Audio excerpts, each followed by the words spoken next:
ایک بزرگ دریا کے کنارے عبادت الہی میں مشغول تھے۔ کئی پہروں سے کچھ نہ کھایا تھا، بھوک کی شدت کی تاب نہ لا کر کھڑے ہوئے، اٹھے اور دریا کے کنارے کنارے چلتے رہے۔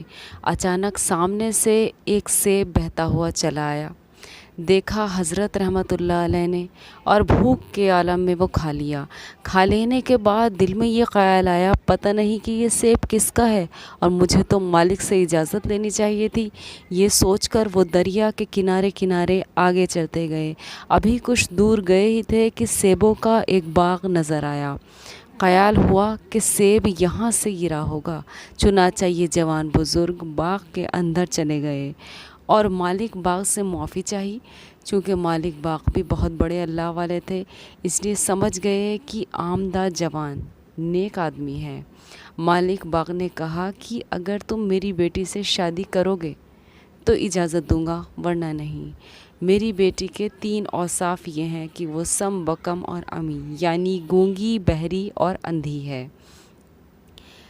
جوان دل میں سوچتا ہے کہ میں خوبصورت جوان آدمی ہوں، اچھی سے اچھی لڑکی مل جائے گی، دنیا بن جائے گی، لیکن اگر اس نے اس سیب کو کھانے کی وجہ سے مجھے معاف نہ کیا تو آخرت بگڑ جائے گی۔ اگر اس نکمی لڑکی سے شادی کر لوں تو دنیا تو برباد ہو جائے گی لیکن آخرت بن جائے گی، اور قرآن کا اعلان ہے وَلَآخِرَةٌ خَيْرٌ وَأَبْقَىٰ۔ یہ سوچ کر جوان بزرگ سید ابو صالح نے شادی کی خواہش ظاہر کر دی، چنانچہ نکاح ہو گیا۔ نکاح کے بعد جب سید ابو صالح حجرہ عرس میں گئے تو دیکھا کہ لڑکی حسن و جمال میں یکتا اور جملہ عیوبات سے مبرا ہے۔ خوشی اس لیے ہوئی کہ دنیا اور آخرت دونوں بن گئیں، اور پریشانی اس لیے تھی کہ سسر نے جھوٹ کیوں بولا۔ صبح سسر صاحب کے پاس شکایت کے لیے پہنچے۔ سسر صاحب نے فرمایا کہ میری بیٹی جب سے حد بلوغت تک پہنچی، اس وقت سے اب تک کسی اجنبی مرد سے بات نہیں کی، نہ ہی دیکھا اور نہ ہی کسی اجنبی مرد کی بات سنی۔ اس اعتبار سے وہ گونگی، بہری اور اندھی ہے۔ ظاہری مفہوم مراد نہیں۔ یہ مالک باغ سید عبداللہ اصمعی رحمۃ اللہ علیہ تھے۔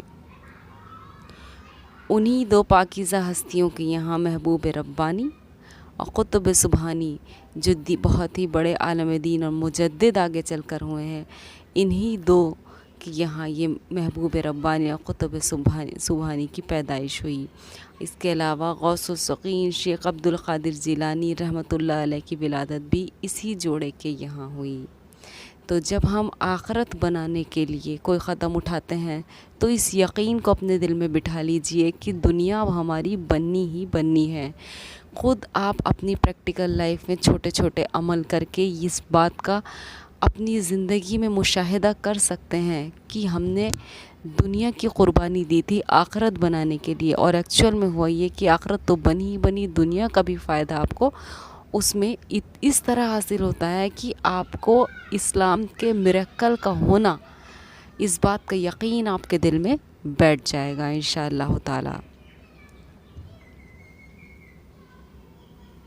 جزاک اللہ خیر۔